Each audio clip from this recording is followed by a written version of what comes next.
तो आज हम पढ़ने वाले हैं इलेक्ट्रिक फ्लक्स।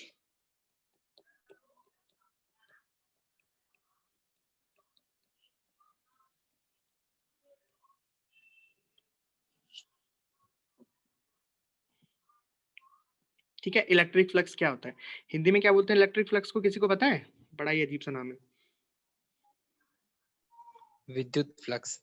नहीं, विद्युत फ्लक्स तो कह देते हैं। ये आपके मॉड्यूल में देखना, एक क्वेश्चन में है इसका अजीब सा नाम, विद्युत। किसी ने शायद उसमें गूगल ट्रांसलेट करके लिखा है। खैर, जनरली इसको विद्युत फ्लक्स से ही बोल दिया जाता है।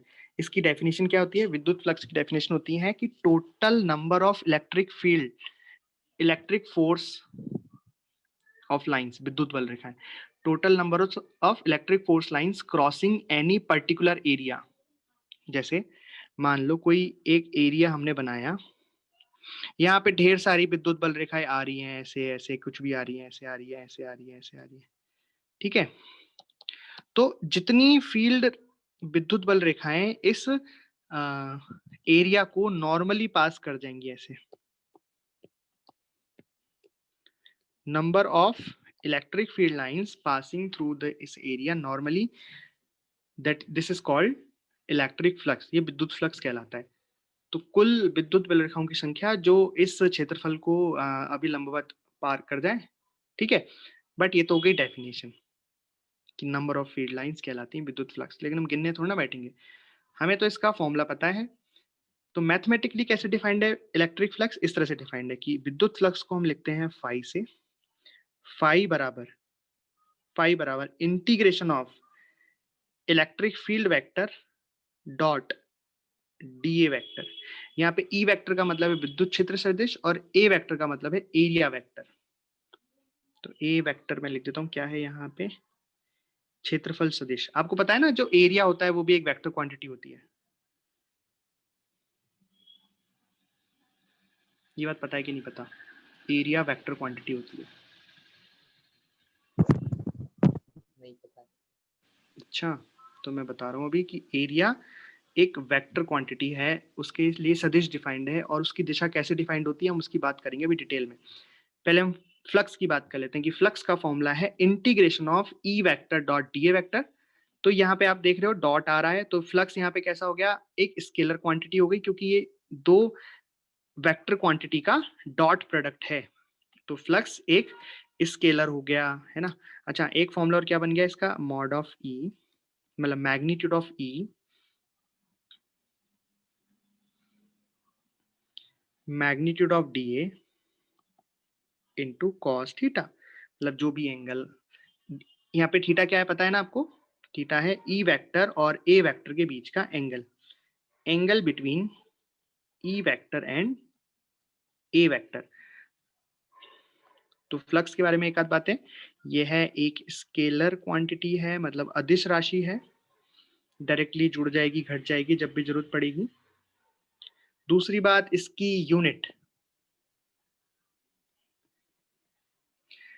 यूनिट होती है, कर सकते हैं इलेक्ट्रिक फील्ड की यूनिट क्या होती है, और उसमें एरिया का मल्टीप्लाई कर दो, सिंपल। इलेक्ट्रिक फील्ड क्या होता है? Force upon charge. तो बेसिकली फोर्स कितना हो गया? न्यूटन पर कूलाम, और एरिया हो गया मीटर स्क्वायर। ठीक है, ये हो गई यूनिट। इससे हम डायमेंशन भी निकाल सकते हैं। इसका जो मैग्नीट्यूड है, मतलब जो फ्लक्स है, वो पॉजिटिव हो सकता है, नेगेटिव हो सकता है, और जीरो भी हो सकता है। तो फ्लक्स में बी पॉजिटिव, नेगेटिव और जीरो। सही बात है। जैसे वर्क डन हो सकता है ना, वहां भी तो वर्क डन का फॉर्मूला क्या था? Force into displacement. तो वो पॉजिटिव भी आ सकता है, नेगेटिव भी आ सकता है, और जीरो भी आ सकता है, डिपेंड्स ऑन द एंगल कि इलेक्ट्रिक फील्ड वेक्टर और एरिया वेक्टर के बीच में एंगल क्या है। तो सबसे पहले तो हम बात करेंगे एरिया वेक्टर की, कि भाई ये क्या होता है, क्योंकि हमने नई चीज अभी पढ़ी है ये, कि एरिया भी एक वेक्टर क्वांटिटी है।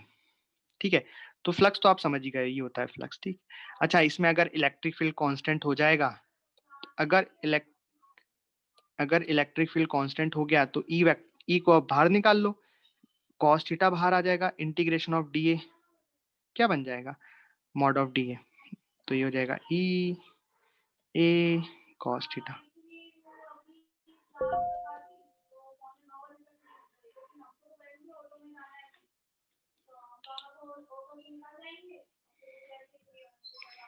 ठीक है, तो मैं आपको पहले एरिया वेक्टर समझा देता हूँ, जिन बच्चों को नहीं पता है एरिया वेक्टर क्या होता है, क्योंकि ये सब बहुत इंपॉर्टेंट है। इसका कॉन्सेप्ट अभी आया है, जब जब फ्लक्स पढ़ोगे एरिया वेक्टर का कॉन्सेप्ट आएगा। तो अभी तो आप इलेक्ट्रिक फ्लक्स पढ़ रहे हो तो आया है, फिर आप पढ़ोगे मैग्नेटिक फ्लक्स तब भी आएगा, है ना। तो एरिया वेक्टर सीख जाओ, आप एरिया वेक्टर सीख जाओगे मजा आ जाएगा। तो चलो पढ़ते हैं एरिया वेक्टर। तो एरिया वेक्टर्स की सबसे बड़ी बात है, देखो एरिया वेक्टर हम कैसे लिख सकते हैं, magnitude of A into A cap. तो मैग्नीट्यूड ऑफ ए का मतलब क्या है, एरिया, किसी भी सरफेस का एरिया, जिस सरफेस पे आपको निकालना है कि इसका फ्लक्स कितना होगा, उसका फ्लक्स कितना होगा। तो हम तो एरिया वेक्टर बात कर रहे हैं अभी, फ्लक्स की बात नहीं करेंगे, फ्लक्स के क्या काम आएगा, ओ का जो होगा देखा जाएगा। मैं आपको सिखा रहा हूँ एरिया वेक्टर, ठीक है। टॉपिक अपना क्या है अब, एरिया वेक्टर, फिर फ्लक्स पे आएंगे वापस। तो ये तो हो गया मैग्नीट्यूड ऑफ ए मतलब area. A cap, A cap क्या हो गई, इसकी यूनिट वेक्टर मतलब डायरेक्शन ऑफ एरिया वेक्टर। तो एरिया वेक्टर का डायरेक्शन कैसे निकालेंगे ये इंपॉर्टेंट है भाई। भाई एरिया का मैग्नीट्यूड तो बचपन से निकालते आ रहे हो ना यार, स्क्वायर के हाँ लिए सर। ए स्क्वायर, हाँ, और रेक्टेंगल के लिए L into V pi R square, ये और वो। अब डायरेक्शन कैसे निकालेंगे देखो, तो दो तरह की सरफेसेस पॉसिबल हैं। पहली ओपन सरफेस, ओपन,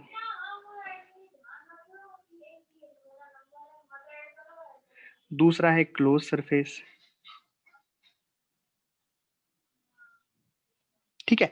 तो पहले हम ओपन सरफेस की बात करेंगे। ओपन सरफेस का मतलब होता है केवल एक सरफेस ही है, ऐसे जैसे प्लेट टाइप की, कि भाई बस यही है।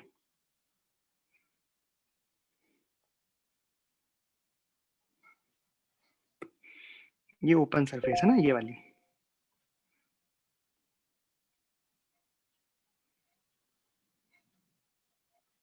ठीक है। तो इसको बोलते हैं ओपन सरफेस। क्यों बोल रहे हैं ओपन सरफेस, क्योंकि क्लोज नहीं है इसलिए ओपन सरफेस है। क्लोज ऑब्जेक्ट होती जैसे कोई क्यूब होता या कोई आ, हाँ क्यूब होता, मतलब क्यूब क्लोज में आता है, ये ओपन सरफेस है। तो इसके लिए एरिया वेक्टर कैसे डिफाइंड है, सुनना ध्यान से। तो किसी भी ओपन सरफेस के लिए एरिया वेक्टर हमेशा उस सरफेस के परपेंडिकुलर होगा, बाहर की तरफ। अब यहाँ तो दोनों ही बाहर है, तो बिल्कुल सही बात है, एरिया वेक्टर इधर भी आप मान सकते हो कि ये हो गया एरिया वेक्टर, या फिर दूसरी साइड भी मान सकते हो, ये हो गया एरिया वेक्टर। तो जिधर भी आप मानो मान लो, लेकिन पूरे सवाल के लिए सेम रहना चाहिए। समझ में आ गई बात। तो एरिया वेक्टर कैसे डिफाइंड होगा, एरिया वेक्टर हमेशा जिस सरफेस का आप एरिया वेक्टर निकाल रहे हो उस सरफेस के एक परपेंडिकुलर वेक्टर एरिया वेक्टर हो जाएगा हमेशा, ठीक है। तो ओपन सरफेस में दो केस पॉसिबल हैं, क्योंकि दोनों साइड ही हो सकता है एरिया वेक्टर। तो हम अकॉर्डिंग टू द सिचुएशन मान लेते हैं कि जिस साइड में इलेक्ट्रिक फील्ड होता है, जैसे मान लो इलेक्ट्रिक फील्ड इस साइड में है तो एरिया वेक्टर इस साइड में मान लेंगे, ताकि वो एंगल थीटा वो आ जाए, छोटा ही आ जाए। या अगर दे रखा है सवाल में एरिया वेक्टर किधर मानना है तो वो मानो, बट एरिया वेक्टर होगा परपेंडिकुलर, ये बात गांठ मान लो। एरिया वेक्टर किधर होगा, हमेशा परपेंडिकुलर डायरेक्शन में होगा जिस भी सरफेस का आप एरिया वेक्टर निकालना चाहते हो। पर ओपन सरफेस में दो डायरेक्शन पॉसिबल हैं, तो हम किधर भी मान सकते हैं, इसका कोई रूल नहीं है। लेकिन क्लोज सरफेस के लिए थोड़ा स्पेसिफाइड हो जाते हैं हम। जैसे एक क्लोज सरफेस बनाता हूँ मैं, कोई क्लोज सरफेस क्या हो सकती है, कोई क्यूब हो सकती है क्लोज सरफेस।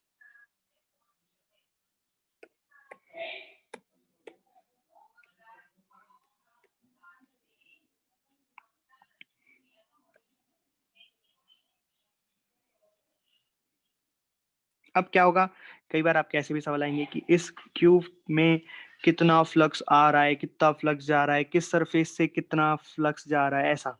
तो यहाँ पे आपको ध्यान रखना है कि जब भी आप एरिया वेक्टर मानो किसी भी सरफेस के लिए, यहाँ पे कितनी सरफेस है, टोटल 6, तो टोटल 6 एरिया वेक्टर हो जाएंगे इसके। ये वाली सरफेस मान लो या ऊपर वाली मान लो, कोई सी भी सरफेस ले लो, तो टोटल कितने एरिया वेक्टर हो जाएंगे, 6 एरिया वेक्टर हो जाएंगे। लेकिन यहाँ पे एरिया वेक्टर हमेशा ध्यान रखना है, देखो परपेंडिकुलर होता है ये तो पता है, एरिया वेक्टर सरफेस के परपेंडिकुलर होता है, लेकिन क्लोज सरफेस में एरिया वेक्टर हमेशा बाहर की तरफ होता है। लेते हैं बाहर की तरफ लेते हैं, तो हर तरफ हो जाएगा बाहर की तरफ। कितने हो गए, 1 2 3 4 और 5 और 6। एक तो उधर पीछे, वो डायग्राम में मैं नहीं दिखा नहीं पाऊंगा, वो पीछे जा रहा है, ठीक है, पीछे वाले और एक आगे वाले के लिए, समझ गए? पर हमेशा बाहर की तरफ। बोलो भाई। Yes sir. तो एरिया वेक्टर आप ऐसे निकाल सकते हो, ठीक है। अब एरिया वेक्टर निकालने के, पर्टिकुलर एरिया वेक्टर निकालने के कुछ सवाल कर लेते हैं। जैसे मैं आपको दे दूं कि ये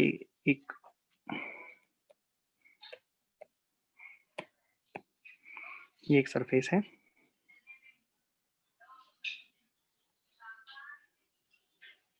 ठीक है, और X axis, Y axis, Z axis आपको पता ही है, ये एक्स है, ये वाई है, ये जेड एक्सिस होती है ना, और ये कुछ इस तरीके से रखा है।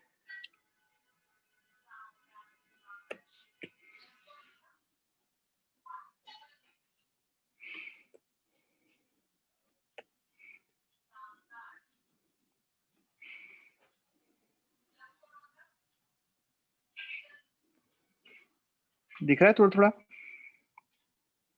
समझ में आ रहा है क्या है ये? तो बताओ, ये x हो गया, ये y हो गया, ये z हो गया, इसकी मैं साइड देता हूँ, ये एक स्क्वायर है, मान लो स्क्वायर है, और इसकी साइड हो गई ये 1 मीटर। तो बताओ एरिया वेक्टर बताओ क्या होगा? 2 मान लो, साइड 2 है, 1 i के ये साइड 2 है, तो एरिया वेक्टर क्या होगा? 4 i। हाँ, तो एरिया वेक्टर कैसे निकालेंगे आप? Magnitude of A into A cap, ठीक है। तो एरिया तो हमें पता है, अगर स्क्वायर हमने मान लिया ये, तो 2 इंटू 2 4 हो जाएगा, और अब डायरेक्शन है उसकी, तो वो हमेशा परपेंडिकुलर होगी, तो इस डायरेक्शन में भी हो सकती है, इसमें भी हो सकती है। आप चाहो तो उसको पॉजिटिव में लिख दो, आप चाहो तो नेगेटिव में लिख लो, हम इलेक्ट्रिक फील्ड के हिसाब से चिपका देंगे, ठीक। तो ये 4 आई कैप आ गई इस तरीके से। तो ये तो हो गया अगर डायग्राम दिया हो, और अगर आपको दे दिए हो कोऑर्डिनेट्स कि एक वो बन रहा है, कैसे बताऊं, ठीक है, तो मान लो कि आपको एक स्क्वायर के कोऑर्डिनेट दे रखे हैं, कोऑर्डिनेट्स, ये वाला हो गया 0,0,0, है ना। मैं एक 3D में देना चाहता हूँ, 3D में, कि अगर 3D में हुआ तो कैसे करोगे, है ना। और ये क्षेत्र मान लो, तो ये इसको ऊपर हो जाएगा y डायरेक्शन में, मान लो मैं इसको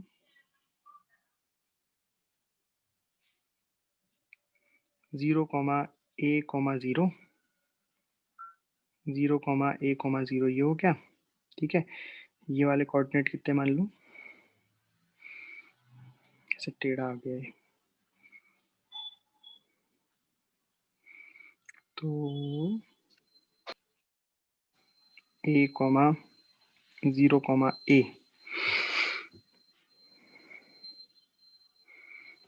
और इसके जस्ट ऊपर वाला ये हो जाएगा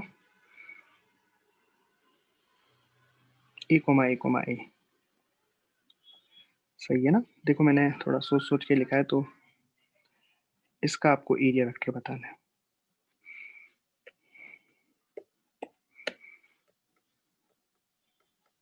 ये आपको एक स्क्वायर के 4 कोऑर्डिनेट दे रखे हैं, आपको इसका एरिया वेक्टर फाइंड करना है। करो। तो साइड तो ए है, ये मैं बता देता हूँ आपको, ए है ना साइड, कहीं गड़बड़ गड़बड़ तो नहीं हो रही है? नहीं, साइड ए नहीं है, नीचे वाली ज्यादा हो गई। हाँ सर। चलो, तो स्क्वायर वो रेक्टेंगल बन गया, ठीक है भाई, रेक्टेंगल बन गया। हमने कब मना किया कि स्क्वायर ही है? रेक्टेंगल तो बन रहा है, ये कुछ और ही बन गया। हाँ, रेक्टेंगल बन रहा है ना, ठीक है भाई, आयत है ये। तो ये वाली साइड तो कितनी हो गई? ए हो गई, और ये वाली साइड हो गई √2a, ठीक है, आयत बन गया। इसका एरिया वेक्टर निकाल दो। स्क्वायर का थोड़ा निकलता है एरिया वेक्टर, सबका निकलता है। तो इसमें कोऑर्डिनेट दे दिए, अब कैसे करोगे? बोले अच्छा, तो इसको कैसे कर दें? तो बोले झंझट वंझट छोड़ो, ये ऐसे डायग्राम दिया होता है तब देखना पड़ता है इधर है कि उधर है। इसमें तो देखो आपको ये वेक्टर पता है, आप ये वेक्टर निकाल दो, इसको ओ मान लो, ये हो गया पॉइंट ए, तो आप ओ ए वेक्टर फाइंड कर लो, इस पॉइंट को बी मान लो, तो ओ बी वेक्टर फाइंड कर लो। तो ओ ए वेक्टर कितना हो जाएगा बताओ? ए माइनस जीरो ए आई कैप, जीरो माइनस जीरो ए माइनस जीरो ए के कैप। ये तो क्या ओ ए वैक्टर और ओ बी वैक्टर, तो जीरो माइनस जीरो ए माइनस जीरो तो ए जे कैप, और ये दोनों टर्म जीरो हो गई। तो ओ बी वैक्टर आ गया, ओ ए वैक्टर आ गया। अब आपको क्या करना है, बस आप कर लो O A vector cross O B vector. तो देखो हमने क्रॉस प्रोडक्ट किया है, तो क्रॉस प्रोडक्ट किया है तो ऑटोमेटिक जो इसका रिजल्टेंट आएगा क्रॉस प्रोडक्ट, वो क्या आता है, वो ओ ए के भी परपेंडिकुलर होगा और ओ बी के भी परपेंडिकुलर होगा। तो एक ऐसा वेक्टर जो ओ ए के भी परपेंडिकुलर है, ओ बी के भी परपेंडिकुलर है, वो इस सरफेस के परपेंडिकुलर होगा, और वही तो हमें चाहिए। हाँ सर। ऑटोमेटिक आ गया। तो बस आपको क्रॉस प्रोडक्ट कर देना है यहाँ पे, और आपको टेंशन ही नहीं लेनी है, अपने आप सब आंसर आ जाएंगे। तो कर दो ओ ए क्रॉस ओ बी। तो ये तो सिंपल ही कर देता हूँ मैं ना। तो आई का जैसे किया तो के आ जाएगा, तो ये आ जाएगा ए स्क्वायर की कैप। ठीक है, आई का जैसे किया तो हो गया ये तो। अब ए का के इस ए का सॉरी आई का जैसे कर दिया तो ये आ गया। अब आप के का जैसे कर दो तो क्या आ जाएगा बताओ। माइनस आई। हाँ माइनस आई आ जाएगा, तो इसको लिख दो माइनस ए स्क्वायर आई कैप। आंसर आ गया, ये आ गया आपका ए वेक्टर। आप चाहे तो मैग्नीट्यूड निकाल के देख लो इसका, रूट टू ए स्क्वायर के बराबर आ जाएगा। कर लो, मैग्नीट्यूड कैसे निकालोगे, ए स्क्वायर का स्क्वायर प्लस अंडर रूट। कुछ गड़बड़ आ रहा है क्या, ये सही आ रहा है, सही आ रहा है। सही आ रहा है। रूट टू ए स्क्वायर, और डायरेक्शन ऑटोमेटिकली हमें आग मिल गई, जो आनी चाहिए थी वो आ गई। हम डायरेक्ट इसको यूज करेंगे। ठीक है, अब आप इसमें बोलोगे सर ओ ए क्रॉस ओ बी करूं कि ओ बी क्रॉस ओ ए करूं, तो मैंने आपको क्या बताया, दोनों पॉसिबल है भाई। जैसे यहाँ पे इधर भी पॉसिबल है और इधर भी पॉसिबल है, वैसे ही होगा क्या। अभी मैंने ओ ए क्रॉस ओ बी किया है, आप अगर ओ बी क्रॉस ओ ए करोगे तो बस आगे माइनस लग जाएगा, तो वो तो दोनों पॉसिबल है ना। हाँ सर। तो यहाँ ये चीज है। तो इस तरीके से एरिया वेक्टर है। एरिया वेक्टर में कोई दिक्कत है क्या, मतलब दो तरीके से पॉसिबल है, या तो डायग्राम दे देगा वो क्वेश्चन में, या फिर वो कोऑर्डिनेट दे देगा। दो तरीके से ही पूछ सकता है एरिया वेक्टर, अलग अलग से तो पूछेगा नहीं एरिया वेक्टर, वो फ्लक्स निकालने में पूछता है, कभी काम पड़ेगा तो, है ना। तो दोनों तरीके मैंने आपको बता दिए, दो तरीके से आते हैं जनरली। या तो डायग्राम दे देगा, जैसे यहाँ मैंने डायग्राम दे दिया, ऐसे क्यूब का डायग्राम दे देगा और X X axis Y axis Z axis बना देगा, तो आपको थोड़ा उसमें उल्टा मेरे को वो लगता है कि डायग्राम अगर दिया होता है ना तो ज्यादा मेहनत करनी पड़ती है, थोड़ा ध्यान से देखना पड़ता है। कोऑर्डिनेट दिए हो तो सीधा क्रॉस करना है, मैथमेटिक्स सब संभाल लेगी अपने, हमें कुछ करना ही नहीं है। ठीक, चलिए ठीक तो है हम सर। वापस से आ जाते हैं इस पे, फ्लक्स निकालने पे। तो आपको फ्लक्स निकालना है, और फ्लक्स निकालना है, कैलकुलेशन ऑफ फ्लक्स का हम क्वेश्चन कर रहे हैं। तो ये तो हो गए, अच्छा वाली दे देता हूँ जिसमें इलेक्ट्रिक फील्ड भी वेरिएबल है ना।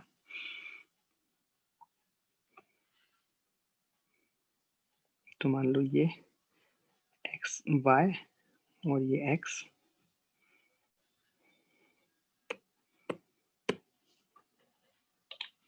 करिए। तो मैंने इलेक्ट्रिक फील्ड दे दिया, पहले कांस्टेंट वाला कराऊं क्या, जिसमें कांस्टेंट इलेक्ट्रिक फील्ड है, उसमें तो आपको कुछ नहीं करना है, सीधा मल्टीप्लाई कर देना है, बात खत्म। उसमें तो कुछ करना ही नहीं पड़ेगा, मल्टीप्लाई करोगे बस भाई। जैसे मान लो यहाँ मैं 4x आई कैप और 2y ये सब हटा देता, केवल क्या देता है इलेक्ट्रिक फील्ड 4 आई कैप। तो ठीक है भैया, 4 आई कैप लिखते इनटू एरिया वेक्टर का लिए एरिया वेक्टर लिखते, मल्टीप्लाई कर देते, आंसर आ जाता। तो कुछ है ही नहीं दिक्कत। तो इसलिए मैं थोड़ा सा कि भाई दिमाग लगा लो इसमें, करो। अच्छा एक चीज और दे रखी है आपको, ये दे रखा है कि जो ये प्लेट है वो यहाँ पे इस पॉइंट पे, मतलब ये x बराबर आपको ये दे रखा है 3, जिस पॉइंट पे ये रखा है ना, बाकी रखी तो ये फिर वाई प्लेन में है प्लेट। ये प्लेन कौन सा है, वाई प्लेन। तो x क्या है इसका, इस पूरी प्लेट के लिए x कितना है, x बराबर 3। इस तरीके से प्लेन वाई जेड हो गया, तो मतलब क्या चेंज हो रहा है, ऊपर जाओगे तो y चेंज हो रहा है, आगे जाओगे तो z चेंज हो रहा है, पर x तो फिक्स हो गया इसके लिए।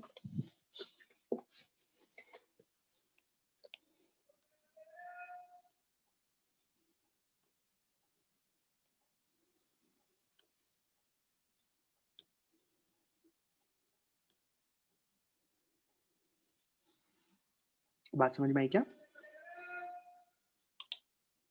देखो सबसे पहले मैं एरिया वेक्टर निकाल लेता हूँ, बाकी टेंशन बाद में।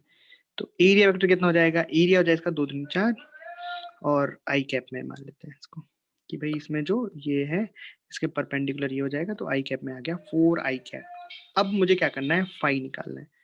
तो फाई कितना हो जाएगा, ई vector dot A vector. But electric field तो वेरिएबल है, एक्स के साथ वेरी कर रहा है, वाई के साथ वेरी कर रहा है। चलो देखते हैं एक बार, E vector dot A vector करते हैं। तो ई वेक्टर कितना हो गया, 4x I cap plus 2y J cap dot 4 I cap. तो बोले मजा आ गया ये तो। जब एरिया वेक्टर केवल आई में है तो जे वाले से तो कोई मतलब ही नहीं है। तो बेसिकली कितना हो गया है, 16x 5 हो गया। अब अगर इस प्लेट के लिए x वेरिएबल है तो ये पूरा गलत हो जाएगा, हमें इंटीग्रेशन करना पड़ेगा। लेकिन अगर इस पूरी प्लेट के लिए x कांस्टेंट है तो हम सीधे x की वैल्यू यहां रखेंगे और आंसर आ जाएगा।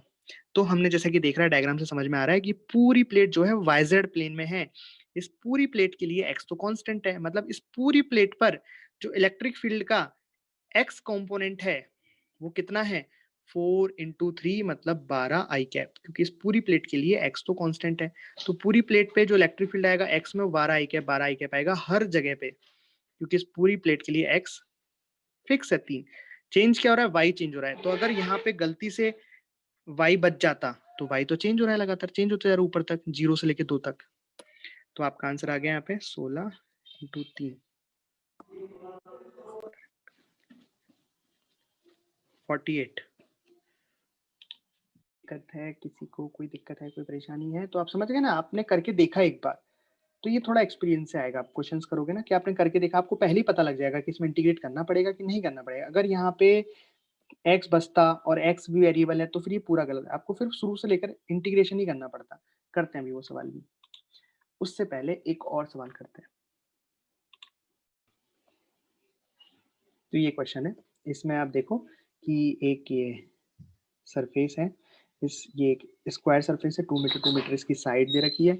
एक इलेक्ट्रिक फील्ड ऐसे इसको चीरता हुआ ऐसे जा रहा है। इलेक्ट्रिक फील्ड का मैग्नीट्यूड है 4 और इसका प्लेन से एंगल है 30 डिग्री। आपको फ्लक्स बताना है।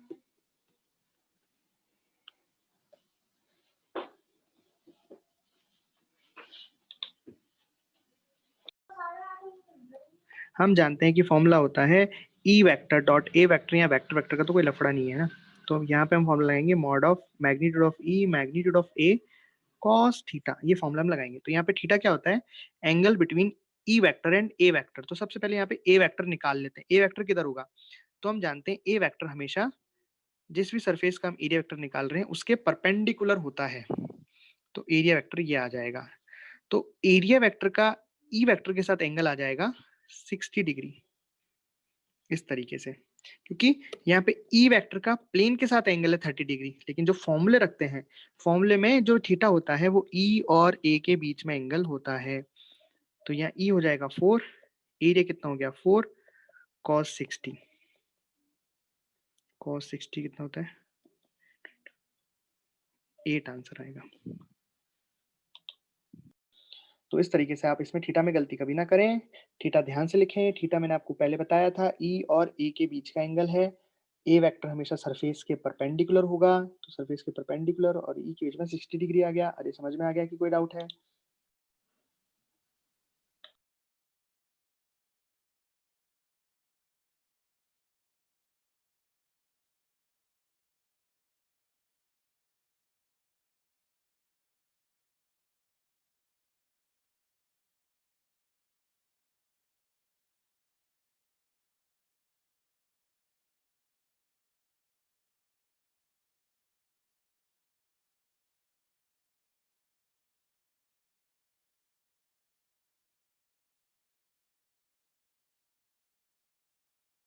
तो यहाँ पे सवाल में आपको इंटीग्रेट करना पड़ेगा। कैसे करेंगे भाई, क्यों करेंगे, पहले तो ये सुन लो। इसलिए करना पड़ेगा क्योंकि इलेक्ट्रिक फील्ड तो चलो के कैप में ठीक है, और एरिया वेक्टर भी के कैप में आएगा। भाई अगर एक्स वाई प्लेन में है ये प्लेन, तो इसका एरिया वेक्टर आएगा के कैप में। भाई ठीक है, तो पूरा का पूरा आ जाएगा ना, ई नॉट एक्स इंटू एरिया जो भी आएगा। तो यहाँ पे एक्स अब वेरिएबल है, यहाँ से यहाँ तक जा रहे हैं तो देखो यहाँ पे एक्स बराबर 0 है, यहाँ पे एक्स बराबर ए है, तो एक्स वेरी कर रहा है, एक्स बराबर ए है। तो यहाँ पे आपको इंटीग्रेट करना ही पड़ेगा। ठीक है, ओके। कैसे करें इंटीग्रेट? तो हम इसमें क्या करते हैं, एक छोटा सा एलिमेंट लेते हैं, छोटा सा एलिमेंट हम लेंगे, पर एलिमेंट दो तरीके से ले सकते हैं। हम ऐसे ले सकते हैं एलिमेंट, ऐसे y पे जाके dy का एलिमेंट ले सकते हैं, और x पे आके dx का एलिमेंट ले सकते हैं। तो यहाँ पे वेरिएबल किधर है, इलेक्ट्रिक फील्ड x में, तो यहाँ पे x को कांस्टेंट करना है, तो x में एक छोटा सा एलिमेंट लेंगे, उस छोटे से एलिमेंट के लिए हम x को कांस्टेंट मान लेंगे, तो एलिमेंट इस तरीके से आएगा x पे जाके dx का। अगर यहाँ पे मैं x की जगह y कर देता तो एलिमेंट इस तरीके से लेना पड़ता, क्योंकि उसमें आपको फिर y कांस्टेंट करना पड़ता। बात समझ में आई? चलिए, तो जो सवाल क्या है वही करते हैं। तो भाई यहाँ से हम x पे गए, x पे जाके एक पतली पतली सी दो स्ट्रिप्स काट ली। इस छोटी सी स्ट्रिप के लिए हमने लिखना है फ्लक्स और उसको इंटीग्रेट कर देना है। तो x पे गए, x पे जाके dx लेंथ की छोटी छोटी स्ट्रिप्स काट ली, है ना। इन छोटी छोटी स्ट्रिप्स का एरिया वेक्टर कितना हो जाएगा पहले बताओ? तो एरिया वेक्टर हो जाएगा एरिया, एरिया कितना हो जाएगा भाई, इसकी लेंथ, ये वाली लेंथ तो गई a, और ये वाली लेंथ हो गई dx, तो a इंटू dx, और डायरेक्शन जाएगी k कैप, भाई ऊपर ही मान लेते हैं, हाँ ऊपर ही मान लेते हैं। और एरिया वेक्टर हमें पता ही है, तो हमने दोनों का यूज करके फ्लक्स ले लिया। अब कि फ्लक्स आ गया ई वेक्टर डॉट ए वेक्टर, तो यहाँ से आ गया ई नॉट एक्स। अच्छा, अब यहाँ पे हमें पता लग गया कि भाई ये तो वेरिएबल है, इंटीग्रेट करना पड़ेगा, तो कौन सा फॉर्मूला लगेगा यहाँ पे, integration of E vector dot D A vector. तो बेसिकली ये जो हमने निकाला है वो डी ए ही है, डी ए का मतलब छोटे से स्ट्रिप का एरिया डी ए। तो यहाँ पे ई वेक्टर कितना आ गया, ई नॉट एक्स के कैप, और इधर से डी ए कितना आ गया, ए डी एक्स के कैप। मैंने डायरेक्ट इनका कर दिया भाई डॉट प्रोडक्ट, तो के कट गए, ये स्केलर बन गया। लिमिट लगाते हैं, तो x पे लिमिट कितनी लगेगी भाई, x का जो पहला एलिमेंट है वो आएगा x बराबर 0 पे, आखिरी आएगा x बराबर a पे, तो लिमिट लग गई x बराबर 0 से x बराबर a। इसको सॉल्व कर दो, बस कुछ नहीं। तो e नॉट कांस्टेंट हो गया, बाहर आ गया, a कांस्टेंट हो गया, बाहर आ गया, ये बन गया x dx from 0 to a, ये आ गया e not a, x square by 2 limit डाली तो बन गया a स्क्वायर बाई 2। तो आंसर आ गया फ्लक्स का e not a cube by 2। This is the answer. ठीक है, कोई दिक्कत है इसमें? तो कर्व सरफेस से आपको फ्लक्स बताना है, यूनिफॉर्म इलेक्ट्रिक फील्ड में रखा है। छोटा सा कॉन्सेप्ट ये है, पहले वो सीख लो कि अगर कोई बंद ऑब्जेक्ट, क्लोज्ड ऑब्जेक्ट, अगर कोई क्लोज्ड ऑब्जेक्ट किसी यूनिफॉर्म इलेक्ट्रिक फील्ड में रखा है, यानी कि एक समान इलेक्ट्रिक फील्ड में रखा है, यूनिफॉर्म मतलब एक समान कांस्टेंट, उसकी डायरेक्शन और मैग्नीट्यूड चेंज नहीं हो रहा है, अगर कोई closed object uniform electric field में रखा है, तो नेट फ्लक्स 0 आएगा, फाई टोटल कितना आएगा, 0। ये कॉन्सेप्ट है। अच्छा, ये खुला है पर ये बंद नहीं है, ये तो यहाँ इसका ढक्कन अभी पैक नहीं है ना, ये खुला हुआ है। ये तो बस ऐसे एक खोखला गोला था और खोखले गोले को हमने बीच में से काट दिया और ये रखा हुआ है। पर मैं कह रहा हूं कि अगर मैं इसको पैक कर दूं तो नेट फ्लक्स कितना आना चाहिए,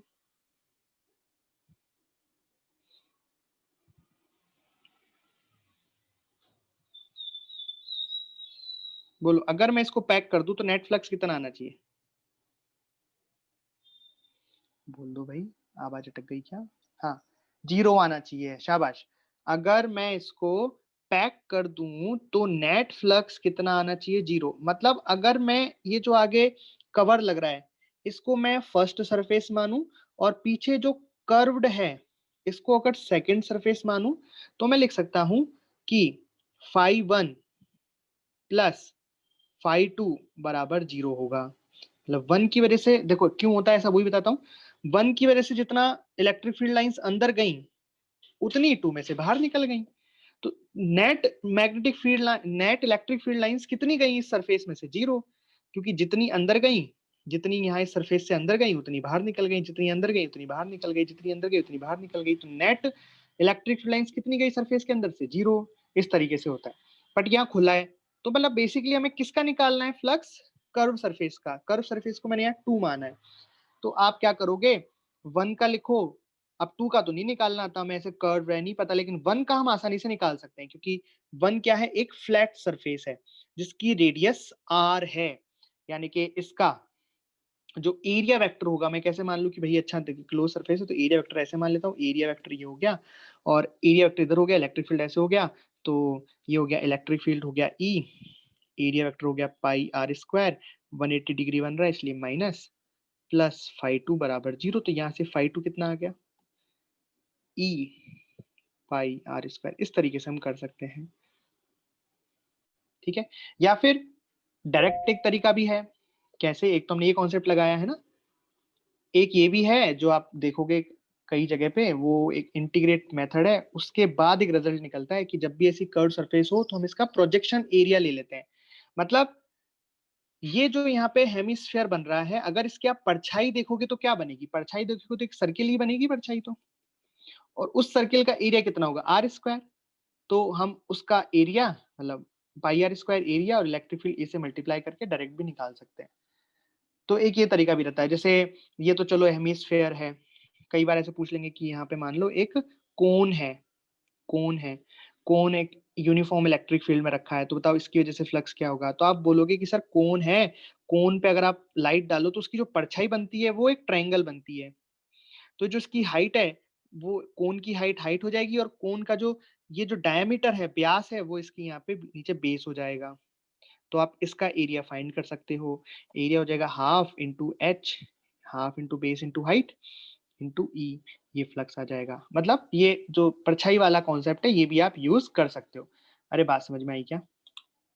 तो आप इसको टोटल एरिया ऑफ प्रोजेक्शन से कर लोगे, इलेक्ट्रिक फील्ड तो हो गया ई, और टोटल एरिया ऑफ प्रोजेक्शन इसका क्या आएगा, अगर आप एक सिलेंडर पे इस तरीके से, अच्छा ये ऊपर से ढक्कन खुले हुए हैं इसके, है ना,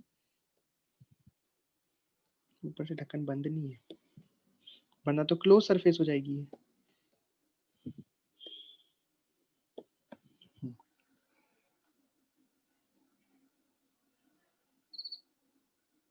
तो अगर आप सिलेंडर पे वो डालोगे, परछाई बनाओगे, तो क्या बनेगा, ये एक रेक्टेंगुलर सरफेस बनेगी ऐसे, जिसकी ये हाइट तो h हो जाएगी और ये वाली लेंथ हो जाएगी r plus are 2r,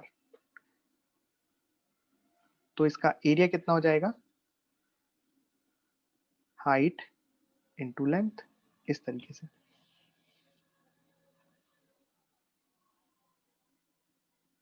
into ई भी तो होगा, तो यहाँ पे आपको टोटल फ्लक्स निकालना है, सभी सरफेसेस का अलग अलग फ्लक्स निकालना है, इलेक्ट्रिक फील्ड वेरिएबल है, ये क्यूब है, कोऑर्डिनेट दे रखे हैं x बराबर 1 x बराबर 3, ये वैसे देखा जाए तो बंद है, पर इलेक्ट्रिक फील्ड वेरिएबल है इसलिए इसका आंसर 0 नहीं आएगा।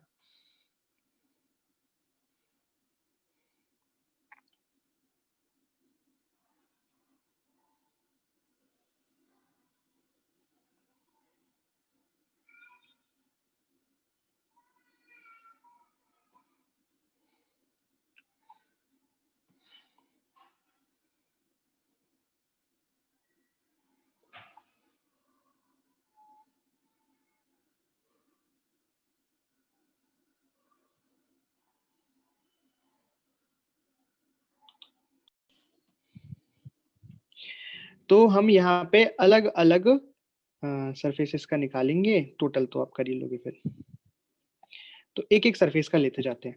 तो सबसे पहले हम उन सरफेसेस की बातें कर लेते हैं जिनकी वजह से 0 आएगा, तो 0 आने का कारण क्या है, तो फ्लक्स में लिख रहा हूँ ई वेक्टर डॉट ए वेक्टर, और ई वेक्टर मुझे पता है ये आई कैप और जे कैप में है, तो जहां पे एरिया वेक्टर आ जाएगा के कैप में, जहां एरिया वेक्टर के कैप में आएगा तो डॉट प्रोडक्ट कितना हो जाएगा 0, तो के कैप में आने का, किस किस में के कैप में आ रहा है बता दो मुझे, तो यहाँ पे के कैप में एरिया वेक्टर आएगा आपका दो सरफेसेस में आएगा, कौन सी दो सरफेस, एक तो ये वाली surface A D E F, और ए इसके डी जस्ट एफ के, पीछे बस। और इसके जस्ट पीछे वाली, शाबाश, बी सी एच जी, इसकी वजह से जो आएगा वो के कैप और माइनस के कैप में आपको एरिया वेक्टर मिलेंगे। तो यहाँ पे दो सरफेस कौन कौन सी आ गई, ए डी ई एफ और बी सी एच जी, इन दो की वजह से जो फ्लक्स आएगा वो 0 आएगा, और कारण क्या है, ये कारण है इनका एरिया वेक्टर के कैप में है। तो 2 का काम तो हो गया, बची 4। 4 की वजह से निकाल लेते हैं कि करके, चलिए निकालते हैं। तो सबसे पहले मैं फ्लक्स लिख रहा हूं, ए बी एफ जी। कौन सी है ये वाली सरफेस? ये वाली सरफेस, ये रही। तो इस सरफेस के लिए एक बात आप देखो कि ये सरफेस वाई जेड प्लेन में है। वाई जेड प्लेन में है, मतलब इसका एक्स कोऑर्डिनेट कांस्टेंट है। तो इसका एक्स कितना फिक्स है? 1। अच्छा, ये क्यूब है और क्यूब की साइड कितनी रहेगी? देखो, ये x बराबर 1 है, ये x बराबर 3 है, तो साइड कितनी हो गई? 2। तो सारी साइड कितनी हो जाएंगी? 2 2 2 2 हो जाएंगी, क्योंकि ये क्यूब है ना। तो इस ए बी एफ जी या जी एफ, कुछ भी बोल दो, ए बी जी एफ कुछ भी बोल दो, इनकी वजह से एक्स। तो इसमें यहाँ पे इलेक्ट्रिक फील्ड कितना हो जाएगा बताओ? तो इलेक्ट्रिक फील्ड यहाँ पे हो जाएगा 1, आप फिक्स कर दोगे, एक्स की वैल्यू 1 डाल दोगे, तो ये हो जाएगा 3 i cap plus 4j cap dot area vector आप लिखोगे। तो ए बी एफ जी के लिए जो एरिया वेक्टर आएगा वो किस दिशा में आएगा? वो आएगा माइनस आई कैप में, क्योंकि क्लोज सरफेस के लिए एरिया वेक्टर हमेशा बाहर की तरफ आता है। तो ये सिखाया था ना आपको, क्लोज सरफेस के लिए एरिया वेक्टर हमेशा बाहर की तरफ आता है। तो इसमें बाहर ये हो गया, तो ये आ गया माइनस आई कैप में। कितना एरिया कितना हो जाएगा इसका? 2 इंटू 2 4। तो ये लिखूंगा मैं -4 आई कैप। तो आई को आई से मल्टीप्लाई किया तो ये आ गया -12। एक निपट गया। दूसरा करते हैं। फाई, कौन सी वाली सरफेस ले रहा हूं मैं? ये वाली सरफेस ले रहा हूं, CDEH। CDEH, इसके लिए x बराबर 3 फिक्स है, क्योंकि ये सरफेस भी वाई जेड प्लेन में है। तो इस पूरे के लिए x फिक्स है, और x बराबर कितना फिक्स है यहाँ? 3। तो इसके लिए इलेक्ट्रिक फील्ड कितना हो जाएगा? x की वैल्यू 3 डाल दोगे, 3 या 9, 9 i cap plus 4j cap. और इसके लिए जो एरिया वेक्टर होगा वो कैसे हो जाएगा? बाहर की तरफ होता है एरिया वेक्टर, तो इसमें एरिया वेक्टर पॉजिटिव आई कैप की तरफ हो जाएगा। कितना हो जाएगा? 4 i कैप। देखो, मैं वापस से आपको याद दिला दूं, ओपन सरफेसेस के लिए एरिया वेक्टर आपके हाथ में किधर भी लो, लेकिन क्लोज सरफेस में एरिया वेक्टर फिक्स होता है हमेशा बाहर की तरफ। जैसे सरफेस क्लोज्ड है तो अंदर की तरफ नहीं आएगा एरिया वेक्टर, हमेशा बाहर बाहर बाहर बाहर आएगा। तो यहां से कितना आ गया? पॉजिटिव में 36। ठीक है, दूसरा भी हो गया। अब तीसरी सरफेस, तो टोटल 4 सरफेस हो चुकी हैं। अब हम लेते हैं सरफेस फ्लक्स ड्यू टू, कौन सी बची? ये वाली बची, ऊपर वाले और नीचे वाली। तो ये वाली ले लेते हैं, ABCD, flux due to ABCD, ABCD, ABCD, है ना। फ्लक्स ड्यू टू ABCD, चलिए करते हैं। तो ABCD के लिए ई वेक्टर हम देख लेते हैं। भाई यहाँ पे तो x कांस्टेंट नहीं है, ABCD में तो x पूरा वेरी कर रहा है।